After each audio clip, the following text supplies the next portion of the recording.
Hello everyone, I am Dr. Wajid Shibir with another interesting video on ECG interpretation. This is the ECG for today. It is an interesting ECG. As always, when you pause your videos to note down the findings and diagnosis with yourself, an important thing which you should think about is what is the rhythm here. Along with other findings, you must concentrate to find out the rhythm in this case.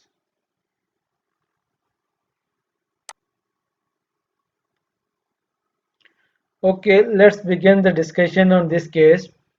As you know that the first thing which we look at on an ECG is rhythm. For rhythm to be sinus, there should be an upright and prominent P wave before each QRS complex in rhythm strip, that is a long lead at the bottom of the ECG. Here you can see that this is a rhythm strip. And for rhythm to be sinus, there should be upright and prominent P wave before each QRS complex. But if you look at closely on this ECG, you cannot find any prominent P wave before these QRS complexes.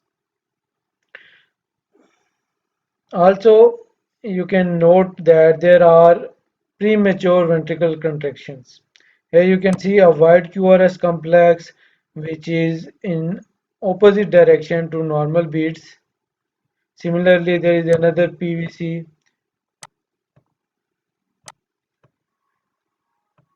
Here towards the end of the ECG strip, you can find another PVC. Now, an interesting thing which you can note is that after each PVC, you can find that there is a prominence after P wave. Here you can see that there is a premature contraction, after which you can find a hump or prominence after T wave. Similarly, after this PVC, you can find another prominence and yet another prominence after this last PVC. Here you can see. These prominences are basically P waves. In normal beats, these P waves are embedded or hidden within the T waves.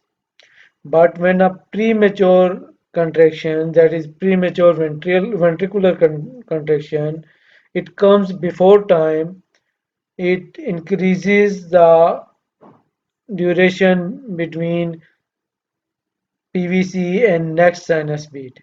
As a result, the P wave becomes prominent.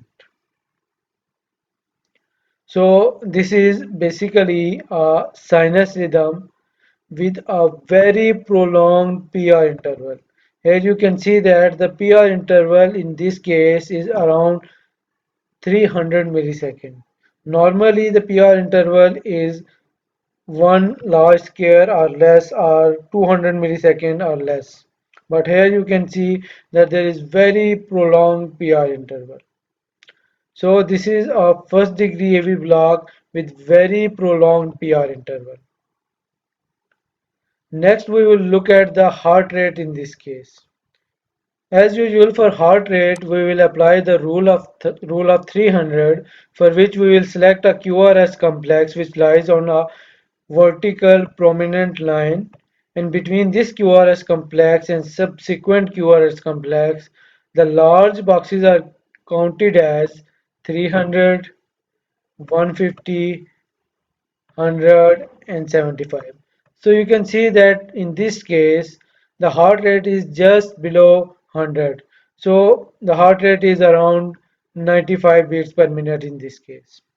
Next we will look at the axis, for which we look at the direction of QRS complex in lead 1 and lead AVF. In lead 1 the QRS is directed upwards, while in case of AVF the QRS complex is negative. So by rule of thumb the axis here is left axis deviation. Other important finding on this ECG is a broad QRS complex.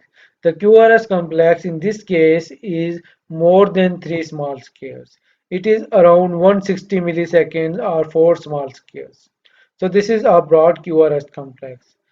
So as we know, whenever we find a broad QRS complex, we look for presence of interventricular conduction delay. So for interventricular conduction defect or delay, we look at the morphology of QRS complex in lead 1 and lead V1 and lead V6. In lead V1 you can find a small R wave with deep S wave.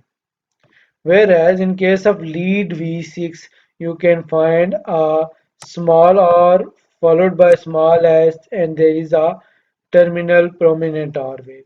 So this is a RSR pattern. Whenever you find a broad QRS complex with left axis deviation and deep S wave in lead 1 and RSR pattern in lead V6, so it means that there is left bundle branch block.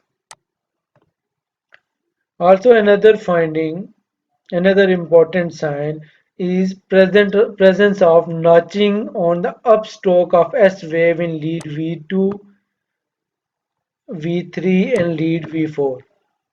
Here you can see that there is a notch on the upstroke of S wave. Here you can see it clearly that there is a notch on the upstroke of S wave.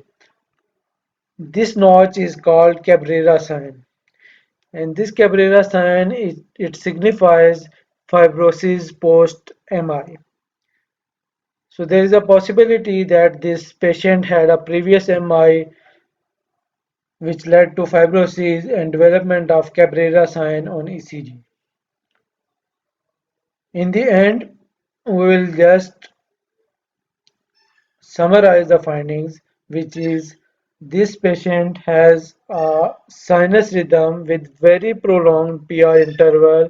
There are premature ventricular contractions, left axis deviation, broad QRS complex with left bundle branch block, and also there is Cabrera sign on this ECG. Hopefully you like the ECG.